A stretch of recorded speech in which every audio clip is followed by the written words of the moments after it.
오늘 좀 본문이 길었는데요. 좀 차근차근 말씀을 좀 보도록 하겠습니다. 신명기는 이제 가나안 땅에 들어가려고 하는 이 이스라엘 백성들을 향해서 모세가 한 이 설교를 모아놓은 설교집이라고 말할 수 있습니다. 또 달리 말하면 이 신명기는 언약 갱신의 책이다 이렇게도 말합니다. 여기에 갱신이라는 말이 나오잖아요. 언약 갱신. 갱신이라는 말은 처음이 아니라 무엇을 다시 새롭게 한다고 말할 때 쓰는 단어입니다. 그렇다면 이스라엘 백성들에게 왜 이런 갱신이 필요했을까요?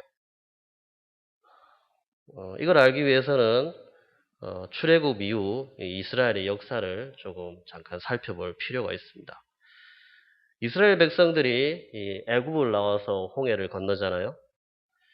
많은 분들이 출애굽기 하면 떠오르는 게 이 홍해 사건이죠. 물이 쫙 갈라지면서 양옆으로 물기둥 이렇게 물이 탁 세워지고 그 사이를 마른 땅을 걸어가는 이 모습들을 많이 이렇게 기억을 하실 텐데 사실 이것도 아주 중요한 출애굽기의 중요한 부분 가운데 하나이긴 하지만 더 중요한 것은 홍해를 건넌 후에 이들이 어디를 갔느냐 하는 겁니다. 어디로 갔습니까? 홍해를 건너서. 우리 아이들하고 얘기를 해보면 이 홍해 이후에 역사가 없어요. 그러니까 홍해를 딱 건너는 그게 끝입니다. 그게 하이라이트잖아요. 그게 끝입니다. 근데 하나님께서는 이 홍해를 건너서 어느 곳으로 보내기 위해서 홍해를 건너게 하신 것이지 단순하게 홍해 하나만을 얘기하시려고 그렇게 이 사건을 일으키신 건 아닌 거죠. 1차적으로 그들이 간 곳은 시내산입니다. 홍해를 건넌 후 시내산으로 이렇게 가잖아요. 왜 시내산으로 내려갔습니까? 모세는 왜 이스라엘 백성들을 홍해를 건너게 하고 그 다음 시내산으로 인도해 갔습니까? 그곳에서 이 언약식을 맺게 하기 위해서입니다. 이곳에서 하나님은 이스라엘의 하나님이 되시고 이스라엘은 하나님의 백성이 되겠습니다. 라고 하는 언약식을 시내산에서 이렇게 맺는 거죠. 부부가 이 결혼식을 통해서 남편은 옆에 있는 이 아내만을 사랑하겠다고 그리고 아내는 남편만을 사랑하겠다고 이렇게 언약을 결혼식장에서 서로 언약을 맺고 선포를 하잖아요. 그죠? 그런 결혼식이 하는 것도 하나의 언약식인데 마찬가지로 하나님과 이스라엘은 이 시내산에서 언약식을 거행한 거죠. 그럼 이렇게 언약식을 맺었으니까 이 이스라엘 백성들이 하나님을 잘 믿었습니까? 잘 믿고 하나님을 사랑하면서 그렇게 잘 살아갔습니까? 아니죠. 그렇게 언약식을 맺었지만 이 애굽을 나온 이스라엘 백성들은 늘 불만과 불평이 가득했습니다. 이건 단순하게 어떤 사건에 대해서 힘들다 어렵다가 아니라 이 하나님에 대한 반역이죠. 하나님이 홍해 사건을 통해서 어떤 분이다. 그리고 이들이 애굽을 빠져나오기 전에 그들이 겪었던 게 뭡니까? 10가지 재앙이잖아요. 하나님이 이집트 백성들, 이집트 사람들을 어떻게 하시는지를 봤잖아요. 그 당시에 초강대국인 그 이집트를 전능하신 하나님이 어떻게 하시는지를 그들이 봤잖아요. 마지막에 그 이집트의 장자들이 다 죽지 않습니까? 그런 경험까지 하고 나오고 홍해를 건너게 하시는 하나님까지 다 경험하고 나왔지만 광야에서 그들은 늘 불만과 불평을 갖고 살았습니다. 그러니까 이것은 단순한 불만과 불평이 아니라 하나님에 대한 반역이죠, 반역. 불신앙, 그리고 반항입니다. 결국 이스라엘 백성들은 40년간을 40일이면 좋게 갈 수 있는 거리를 40년 동안 방황하다가 광야에서 죽어버리죠. 이게 뭡니까? 이게 민수기잖아요. 우리 아이들에게 이번 여름 수련회 때 성경 낙권으로 간단하게 하나씩 이렇게 외우라고 가르쳐 줬는데 민수기는 광야 유랑의 책입니다. 그 유랑의 결말은 죽음이죠. 불평 불만만 하다가 죽음. 이스라엘 백성의 역사가 기록되어 있는 거죠. 결국 이렇게 이 애굽을 나온 세대들은 죽었고 그 다음 그의 자녀들, 이 세대들이 지금 모세와 함께 이 가나안 땅을 눈앞에 두고 다 이렇게 서 있는 거죠. 나올 때는 이스라엘 백성들이 이렇게 나왔지만 그들은 광야에서 죽고 지금 모세는 새로운 이 세대들과 함께 가나안 땅을 눈앞에 두고 있는 겁니다. 이들의 목적이 그거죠. 애굽을 나와서 어디로 가는 겁니까? 가나안 땅으로 진격해 들어가는 것. 가나안 땅에 들어가 사는 것이 이들의 출애굽의 하나의 목적인 가운데 하나죠. 여기서 모세는 이제 그 이집트 애굽을 빠져나와서 시내산에서 언약식을 맺었던 것처럼 이제 가나안 땅을 눈앞에 두고 이 새로운 세대들과 언약식을 다시 맺는 겁니다. 그래서 여기서 다시 하나님만을 사랑하고 그의 계명을 지켜서 살아가는 백성이 되겠습니다라는 약속을 하는 거죠. 그래서 이 신명기에 보면 분명히 출애굽기에서 십계명이 나오잖아요, 그죠? 그런데 신명기에 보면 또 출애굽과 그 십계명이 나와요. 다시 하나님과 맺는 언약이라는 걸 여기서 알 수가 있는 거죠. 여기서 한 가지 좀 묻겠습니다. 모세가 가나안 땅으로 들어갑니까? 못 들어갑니까? 못 들어가잖아요. 그죠? 모세는 그 기록에 보면 강성했어요. 나이가 120인데도 강성했거든요. 근데 못 들어갑니다. 모세가 80세에 소명을 받잖아요. 예. 80세에 하나님으로부터 소명을 받고 이집트로 애굽으로 들어가서 이스라엘 백성들을 이렇게 데리고 나오는데 그렇게 해서 지금 가나안 땅을 앞두고 눈앞에 두고 있을 나이가 지금 120살입니다. 그러니까 40년을 광야 생활할 때 그것도 모세도 함께 있었던 거죠. 이제 120살. 어떤 사람이 40년간을 어떤 일을 두고 그 일을 했다고 생각해 보십시오. 그것을 이루고 싶어 하는 열망이 얼마나 강렬하겠습니까? 모세의 마음 가운데 가나안 땅으로 들어가야 되겠다는 마음이 간절하지 않았겠습니까? 그리고 우리가 아이를 두고 부모들이 어딜 못 떠나는 것처럼 새로운 세대잖아요. 예. 잘 모르는 이 애들을 놔두고 자기가 여기서 자기는 못 들어가고 남아 있어야 된다는 그 마음이 그래서 더 간절한 마음으로 이 신명기에서 이렇게 이 새로운 세대를 두고 더 간절하게 이렇게 얘기를 했는지도 모르겠습니다.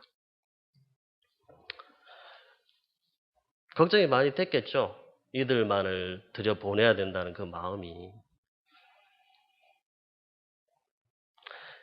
그런 내용으로 이 신명기가 1장부터 해서 계속 이렇게 설교가 이어져 나오고 있습니다.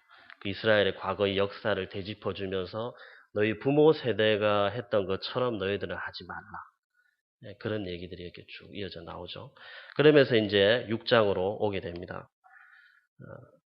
이제 6장에 들어와서 이렇게 말하는 거죠. 이스라엘아 들으라. 예. 보통 많이 들어보셨을 겁니다. 그러니까 쉐마 이스라엘 이런 말을 하거든요. 이 쉐마라는 뜻 자체가 들으라. 그러니까 이것은 뭐 오는 말을 그냥 단순하게 흘려 듣는 뭐 그런 정도가 아니라 새겨 들어야 한다는 이런 말이죠. 새겨 듣는.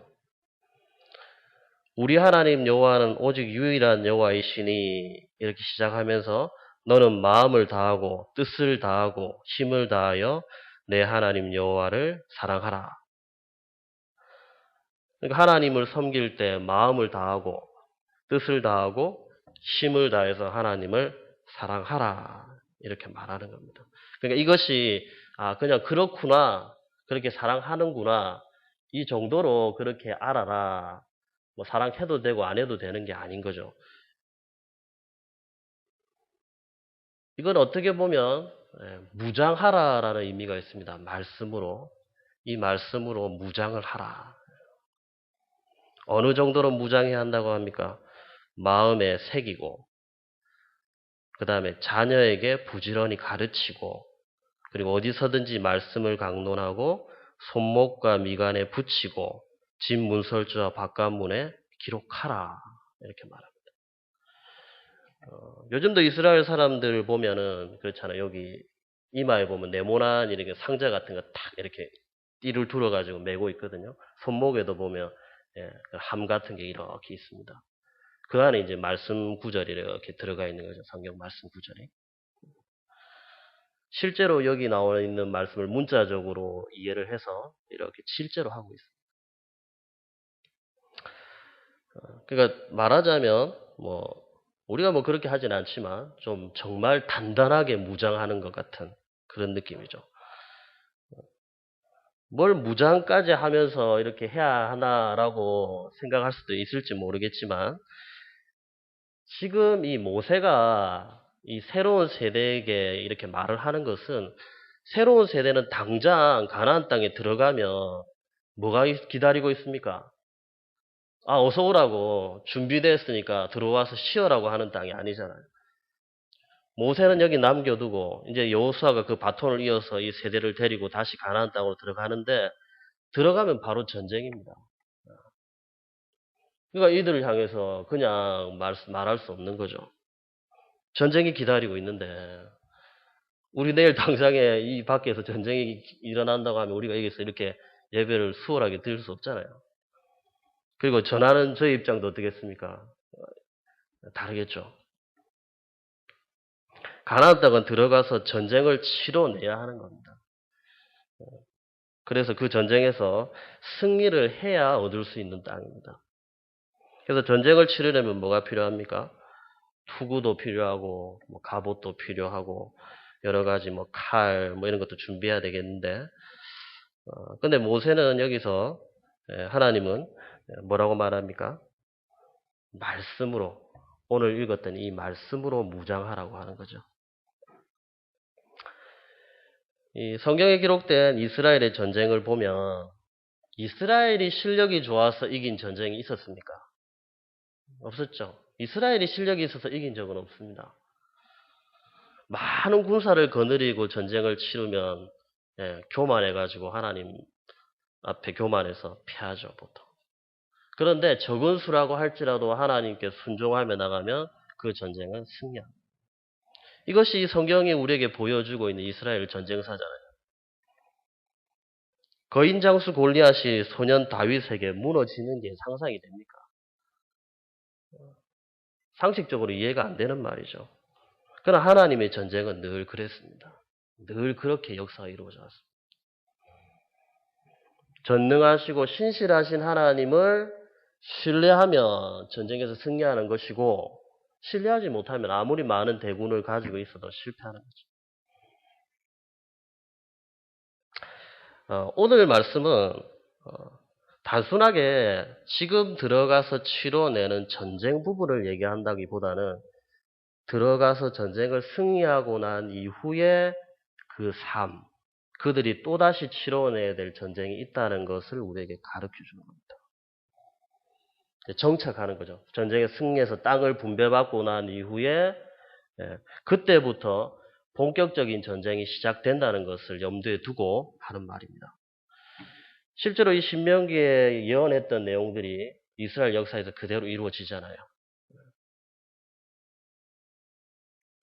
그래서 단순한 들어가서 싸우는 이 정복 전쟁보다도 더 중요한 전쟁이 이 이스라엘 백성들을 기다리고 있기 때문에 말씀으로 무장을 해야 된다는 거예요.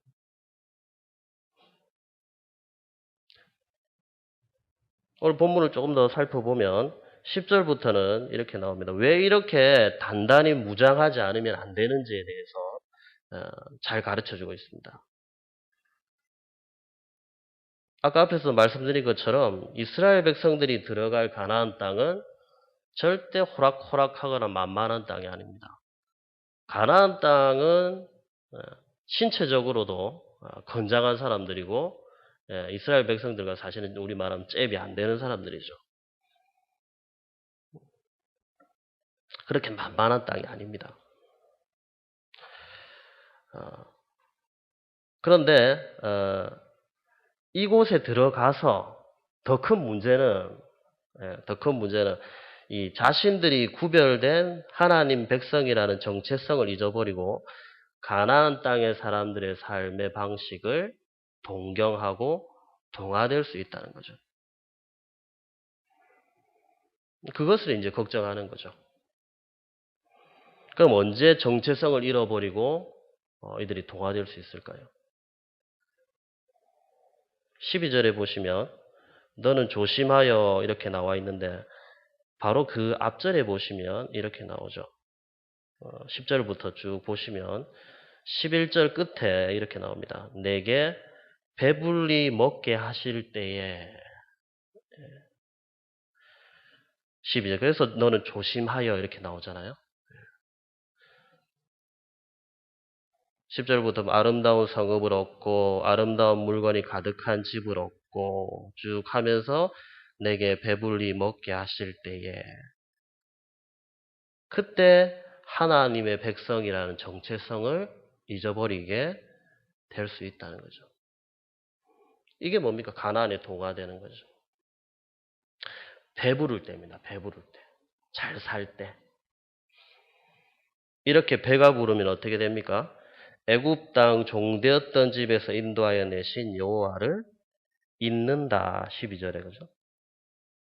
잊지 말고라 돼 있잖아요. 그러니까 이걸 조심하지 않으면 잊어버리는 거죠.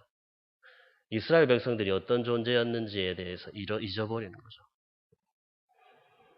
오늘 우리 집사님께서 기도하셨는데 우리가 어떤 존재였는지를 자꾸 우리는 배가 부르면 잊어버립니다. 우리가 죄인의 자리에 있었던 자라는 사실을 자꾸 잊어버리는 거죠. 마치 우리가 처음부터 의인이었던 것처럼 자꾸 잊어버리는 거죠. 우리 정체성을 자꾸 잊어버리는 거죠. 그럴 때 우리는 하나님을 잊고 세상에 동화되어 간다. 지금 이스라엘 백성들은 가나안 땅에 들어가지 않았습니다. 그죠? 가나안 땅을 눈앞에 두고 있지만 가나안 땅에 들어가지 않은 상태입니다. 아직 일어나지도 않은 일인데 이 새로운 세대를 향해서 이런 권면을 하는 이유가 뭐겠습니까? 그것은 이스라엘 백성들만이 아니라 사람이라면 얼마든지 그럴 수 있다. 하나님의 말씀을 잊고 하나님을 떠나 자기 마음대로 살 수 있는 존재라는 것을 염두에 두고 하는 말입니다. 사람에게는 적당한 휴식이 더 나은 결과를 낳기도 하지만 육적으로 너무 평안해지면 어디까지 이어집니까? 영적 안일함까지 이어지게 됩니다. 그리고 그 영적 안일은 마귀에게 틈을 주게 되는 거죠. 그래서 범죄함으로 이어지게 됩니다. 배부를 때잖아요. 배부를 때. 배부를 때 하나님을 잊고 그 대표적인 예가 다윗이잖아요. 다윗. 시편 51편은 이 다윗의 참회신데요. 다윗이 죄를 짓고 그 죄를 은닉하고 있다가 나단 선지자로부터 지적을 딱 받지 않습니까? 그리고 다윗이 회개하고 지은 시가 바로 이 시편 51편이거든요. 다윗이 무슨 죄를 지었습니까? 자신의 충성스러운 그 부하의 그 아내죠. 아내를 가로채고 그리고 그 충신인 우리아를 전쟁터에 내보내서 고의로 죽게 만드는 이런 일을 했던 인물 아닙니까? 다윗이 얼마나 위대한 뛰어난 인물입니까? 하지만 그는 이런 큰 범죄를 저질렀습니다. 그가 그렇게 범죄를 저질렀을 때가 사무엘하 11장에 이렇게 기록되어 있는데요. 그 해가 돌아와 왕들이 출전할 때가 되매 전쟁을 나가야 되는데 다윗은 전쟁을 나가지 않은 겁니다. 그리고 옥상에서 왕궁 옥상에서 두리번 하다가 목욕하고 있는 밧세바라는 여인을 보게 된 거죠. 배부를 때입니다. 배부를 때. 사실 다윗은 사울을 피해서 광야로 피해 다닐 때 목숨을 걸고 다녔잖아요. 사울에게 걸리면 죽지 않습니까? 그래서 굴에 숨어 다니고 뭐 도망 다니고 가진 고난을 다 당할 때는 성경 기록을 볼 때 이런 범죄에 대한 내용이 없습니다. 오히려 하나님을 더 가까이 알았고 그때 많은 시편이 이게 기록이 됐잖아요. 오히려 그때마다 하나님을 더 간절히 찾은 거죠. 힘들고 어려운 순간순간마다 하나님을 더 찾았죠.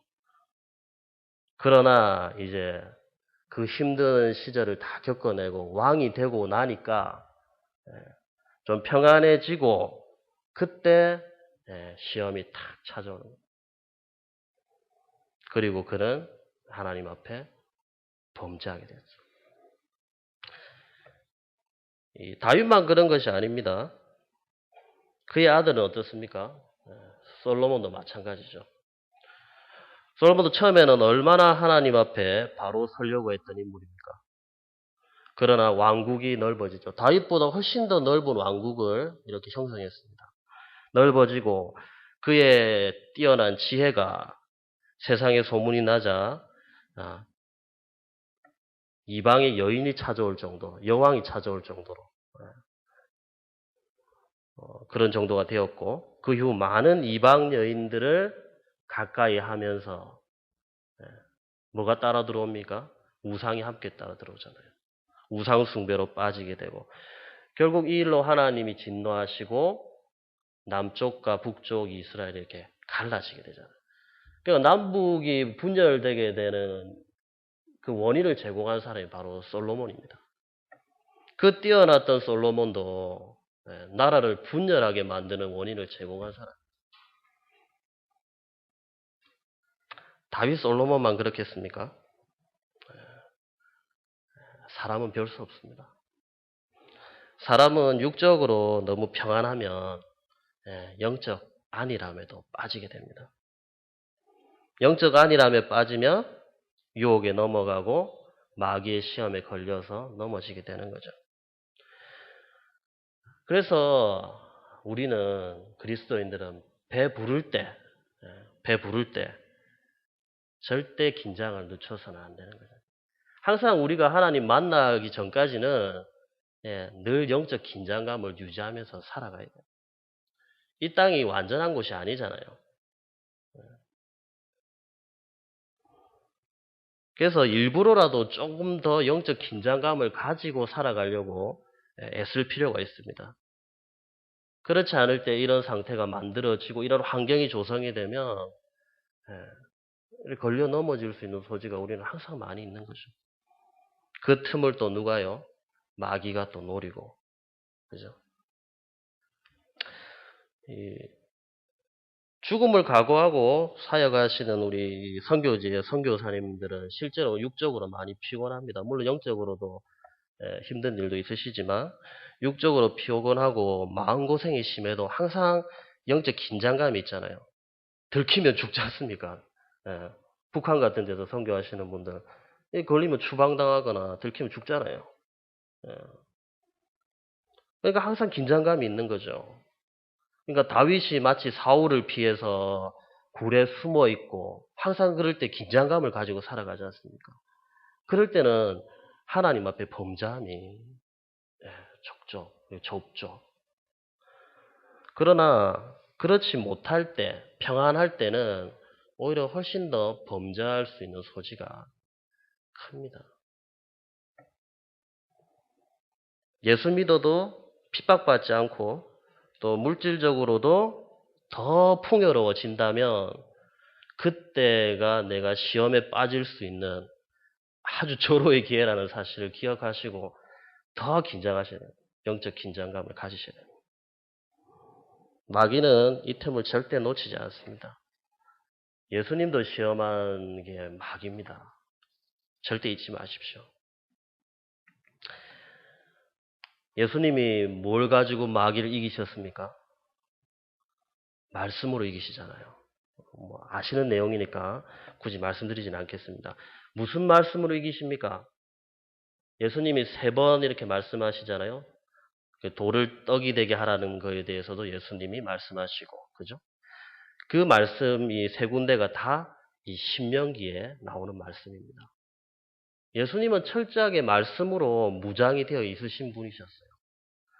그렇기 때문에 그럼 예수님에게도 마귀가 공격해 들어가는데 하물며 우리인데 어떻겠습니까?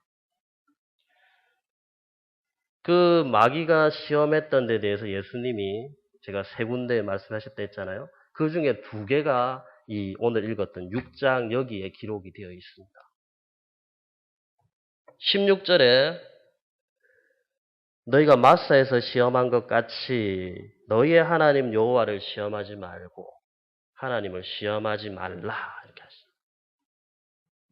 그리고 13절에 주 너희 하나님께 경배하고 다만 그를 섬기라. 이게 다 여기 기록된 말씀이죠. 그리고 돌이 떡이 되게 되는 말씀에 대해서는 8장에 나오는 말씀입니다. 그러니까 말씀으로 시험을 이기신 거죠. 예수님은 말씀으로 철저하게 무장이 되어 있으셨습니다. 이것이 예수님의 무기입니다.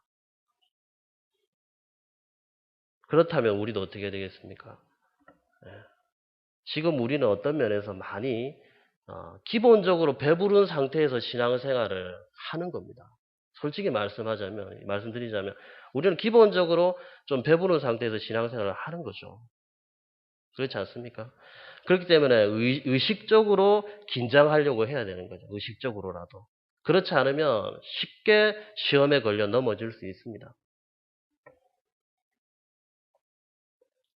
그래서 더 말씀에 가까이 하는 거예요. 우리가 더 말씀을 가까이 하는 거예요. 그래야 우리를 넘어뜨리려고 하는 마귀의 계계를 분별하고 능히 물리칠 수 있는 거죠. 그 내용이 이제 쭉 이렇게 나오고요. 그리고 20절에 넘어가면 자녀들에게 이제 여기에 나와 했던 말씀을 가르치고 지키게 하라 하는 내용이 이렇게 기록되어 있습니다. 오늘 본문 말씀은 가나안 땅에 들어가면 분명 유혹이 될 수 있는 것들이 있다는 것을 전제하고 얘기를 하는 겁니다. 그래서 이 유혹을 이기기 위해서는 너희가 하나님 백성이라고 하는 그 정체성을 분명히 인식하는 것이 중요하다고 가르치는 거죠. 너희가 왜 애굽을 나오게 되었는지 알라는 거죠. 그리고 너희를 인도하는 하나님이 어떤 분인지 알고 신앙생활을 하라고 가르치는 겁니다.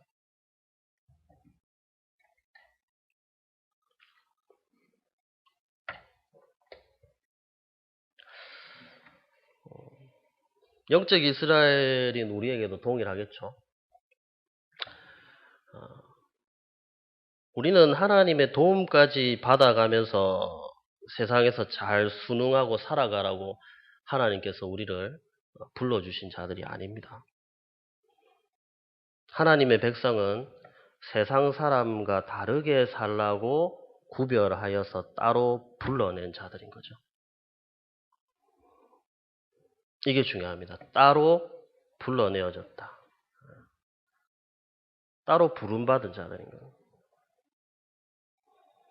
어디로부터 부름을 받았습니까? 중요한 것은 어디로부터 부름을 받았습니까? 세상으로부터 분리되어 나온, 세상으로부터 부름받아 나온 자들인 거죠.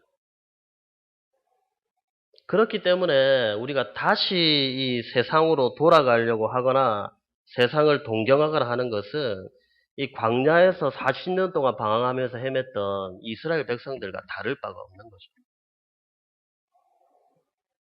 그것은 하나님의 백성이 할 일이 아닙니다.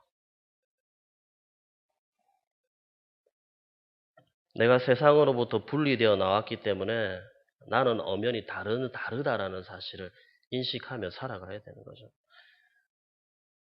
내 옆집에 안 믿는 사람하고 나하고 하나도 차이가 느껴지지 않는다면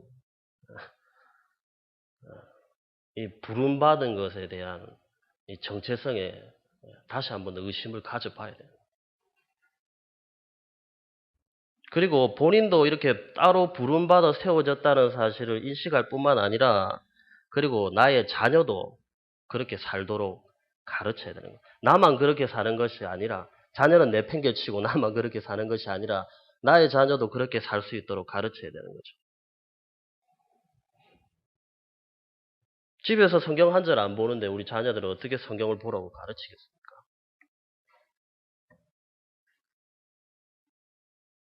성경 읽고 말씀 배우는 일에 우리는 열심을 내어야 됩니다.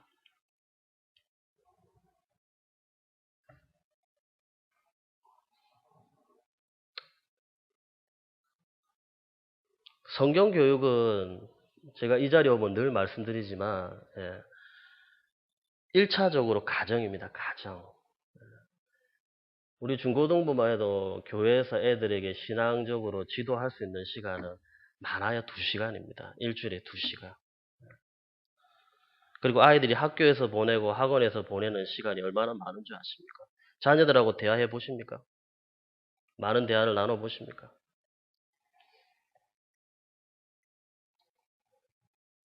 그냥 일상적인 대화도 하기 어려운 게 지금 시대잖아요. 하물며 신앙교육에 대한 얘기를 우리가 얼마나 자녀들과 하고 있습니까? 주일날 드려지는 이 한두 시간 교육으로 여기 나오는 대로 마음에 새겨야 되는데 마음에 새기고 부지런히 가르치고 말씀을 때를 얻든지 못 얻든지 강론해야 되는데 그냥 교회에 딱 맡겨놓고 하나님 알아서 하시겠지라는 그건 너무 우리가 교육에 있어서는 그러지 않잖아요. 학교 교육에 있어서는 우리 자녀들에게 그렇게 대하지 않잖아요. 그런데 왜 교육에 있어서만큼 모든 걸 교회에다 맡기려고? 신앙교육은 1차적으로 가정입니다. 새기게 하기 위해서는 더 많은 시간이 들여져야 새겨지는 거죠. 암송해 보십시오. 암송이 그냥 이렇게 하면 읽으면 암송이 됩니까? 몇 번을 읽고 쓰고 이렇게 암송이 되잖아요. 새긴다는 거. 마음에까지 새겨지려고 하면 그만큼의 시간이 투자가 돼야지만이 새겨지는 거예요. 우리 자녀를 신앙적으로 양육을 하고 싶다면 마음에 새기기 위해서는 시간을 거기에 투자를 시켜야 돼요.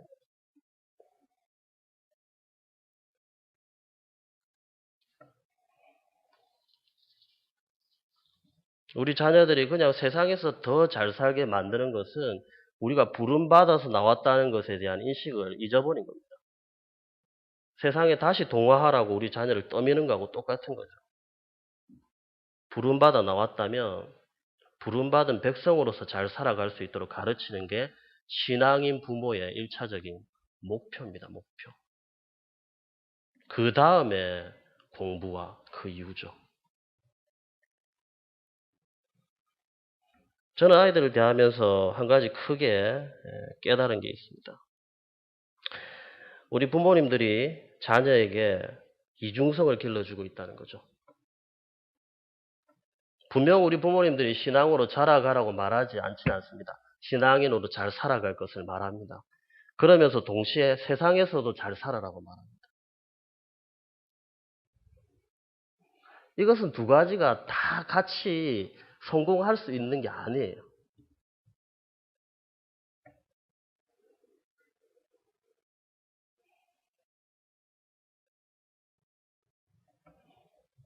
부모님들은 댁에서 그리고 본인의 직장이나 삶에서 전혀 신앙인다운 삶의 모습을 본을 보이지 못하는 거죠. 그런데 너는 교회에서 그리고 신앙인의 모습으로 잘 살아라. 자녀가 잘 살아낼까요? 그리고 결정적인 순간에는 항상 세상의 방식을 따르는 부모라면 그 모습을 보고 자라는 그 자녀가 어떤 결정을 내릴 때 신앙적인 그 자세로 결정을 내릴 수 있겠습니까?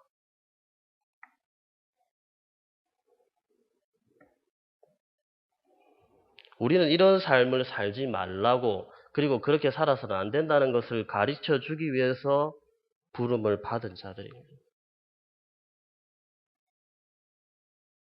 이런 삶을 우리가 먼저 잘 살아내기 위해서는 부모 세대가 먼저 말씀에 가까워져야 됩니다. 그리고 그 말씀대로 살고자 하는 열망이 안에 가득해야 됩니다. 우리 그런 생각 하잖아요. 분명 부모님들이 왜 자녀를 학원에 그런 많은 시간을 보냅니까? 실제로 성적도 많이 오르지 않는데요. 시간을 투자하는 것만큼 자녀들이 그만큼 성적도 비례해서 올라갈 것이라고 착각하게 돼요. 그런데 신앙은 여러분 시간을 투자하면 분명한 성과가 나옵니다. 투자해 보십시오. 그것에 10분의 1만이라도 투자한다면 분명 우리 아이들 어떤 모습으로든지 변화되질 거예요.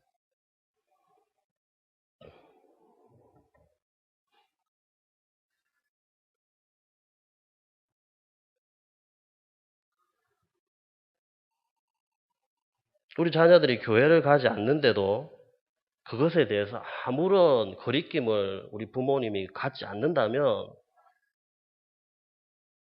우리는 이 일을 제대로 하고 있는 게 아닌 거죠.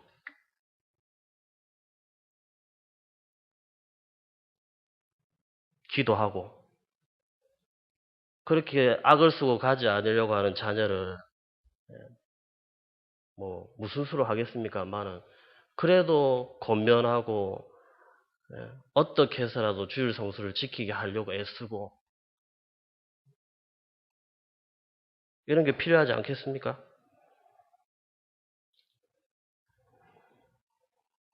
그냥 그러려니 내버려 두실 겁니까?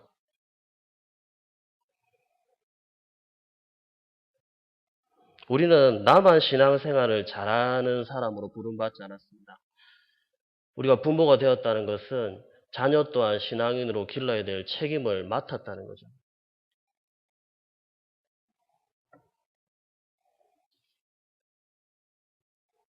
이기적이 되지 맙시다. 나만 신앙생활 잘하겠다는 그런 이기적인 모습이 아니라 자녀도 같이 데려가야죠.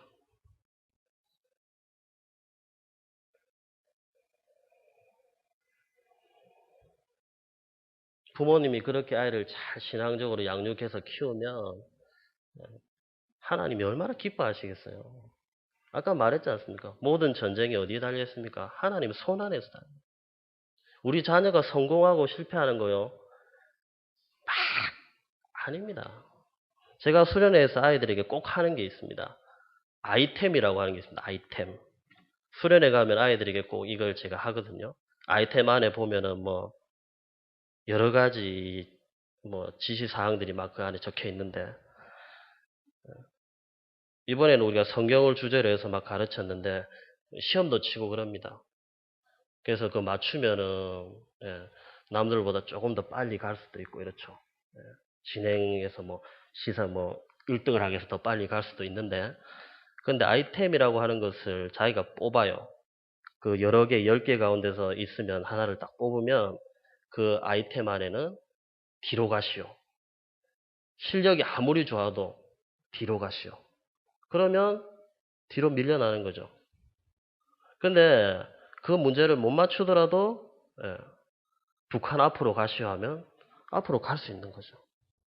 우리 삶이 그렇지 않던가요? 실력이 있다고 해서 모든 게 다 잘 됩니까? 제가 아이들에게 왜 할 때마다 이것을 가르치는 이유가 뭐냐면 아이들이 모든 것이 실력만 있으면 다 될 것으로 생각해요. 자기가 실력을 갖추면 모든 게 다 될 걸로 생각해요. 그렇지 않다는 걸 가르쳐 주는 거예요. 그 모든 것들이 자기 손에 의해서 좌우되는 게 아니라는 것을 가르쳐 주는 거죠. 그리고 항상 팀으로 움직이게 합니다. 자기가 잘한다 할지라도 요즘처럼 개인주의적인 이 사회에서 자기만 잘해서 자기만 잘 성공하려고 하는 이 시대에 팀으로 움직이게 하는 거죠. 그런 팀 내에서 잘못하는 아이 때문에 나도 손해를 입을 수 있다는 사실을 인식하게 하는 거죠. 이걸 통해서 배우는 거죠. 배우는.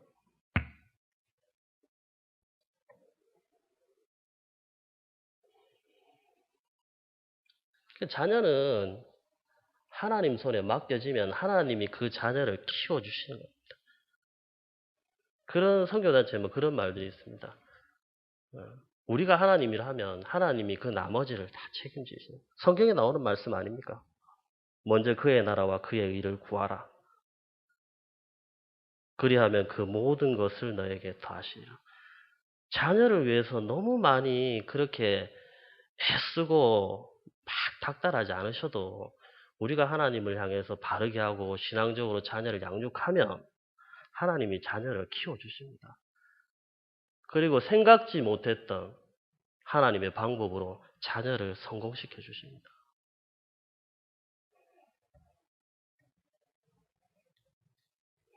우리가 좀 다 그런 좀 부모들이 되었으면 좋겠습니다. 저도 이제 어린 아이지만 자녀를 키우고 있는데 청년 시절부터 그랬고 좀 본이 되고 싶은 마음이 있었어요. 신앙적으로 자녀를 일부러라도 제가 전도사가 되기 이전부터 이 교회에 있었지 않습니까? 그래서 결혼을 하고 집사가 되고 그때도 일부러라도 자녀를 교회에 꼭 데리고 와서 예배의 자리에 듣든지 안 듣든지 앉히고 저희 자랑을 하려고 하는 게 아니라 그런 모습들이 우리 교회 안에 많이 퍼져나갔으면 하는 바람이었어요. 목사님이 그렇게 하시고 그리고 저도 그렇게 해야 되겠다고 생각을 했고 그 어떤 부모님들이 또 그렇게 하시더라고요. 자녀를 데려오시고. 아까도 제가 보니까 우리 중고등부 아이가 하나 왔는데 공부는 배우는데 예배를 드리지 않고 가는 거예요. 제가 아무 말 하지 않았어요. 정상적이 아니라고 생각합니다. 공부해야죠. 그러나 더불어서 예배에 참석해서 하나님께 예배 드려야죠. 이거 가르쳐야죠. 저는 우리 수요일 날에도 이 예배당 안에 그런 모습으로 가득 찼으면 좋겠습니다. 자녀들도 함께 데리고 와서 함께 말씀을 듣게 하고 말씀을 맺겠습니다. 소금은 짭니다. 소금은 짠맛을 내야 합니다. 그것은 단맛을 내면 그게 설탕이지 소금이 아니잖아요. 우리가 그리스도인 아닙니까? 하나님 백성이잖아요. 부름받은 자들입니다. 세상 사람이 아닙니다. 우리는 부름받은 자들입니다. 그리스도인의 맛을 내야죠. 우리가 정체성을 잃어버리면 우리는 세상 사람들과 같은 사고를 하고 삶도 그런 방식으로 살아갑니다. 저 사람이 그리스도인인지 세상 사람인지 분간이 가지 않으면 곤란하겠죠. 짜게 사십시오. 짜게 삽시다. 그리고 언제 그리스도의 정체성을 잘 잊어버립니까? 배부를 때입니다. 배부를 때. 배부를 때 더 잘 잊어버리게 됩니다. 또 세상을 향한 욕심이 밀려 들어오면 그 유혹에 넘어가죠. 그때도 우리는 정체성을 잊어버립니다. 항상 영적 긴장감을 늦추지 않고 그리고 항상 말씀을 가까이 하면서 살아가는 우리들 되었으면 좋겠습니다. 다윗도 솔로몬도 그리고 계속해서 우리가 역대기 아침마다 묵상하잖아요. 많은 왕들을 보십시오. 언제 하나님께 타락합니까? 나라가 견고하고 강성할 때입니다. 초기에는 다 착합니다. 초기에는 다 하나님을 섬기고 백성들을 사랑합니다. 그래서 하나님이 잘해주면 어떻게 됩니까? 타락하는 거죠. 하나님 잊어버리고 우상 숭배하고 배부를 때. 얼마든지 하나님 사랑하는 사람이 세상을 더 사랑하는 사람이 될 수 있다는 사실을 경계 삼으시고 영적 긴장감을 가지고 살아가시기를 부탁드립니다. 마지막으로 오늘 모세가 가나안 땅을 목전에 두고 하는 이 말씀을 좀 잘 기억하시면서 그렇게 살아가셨으면 좋겠습니다. 말씀을 무기 삼아서 하나님 백성답게 세상을 잘 살아내시도록 그리고 아울러 우리 자녀들이 말씀을 가까이 하여 하나님을 경외하며 하늘로부터 오는 복을 받아 누릴 수 있도록 하는 이 일에 다 힘써 주시기를 주님의 이름으로 부탁을 드립니다.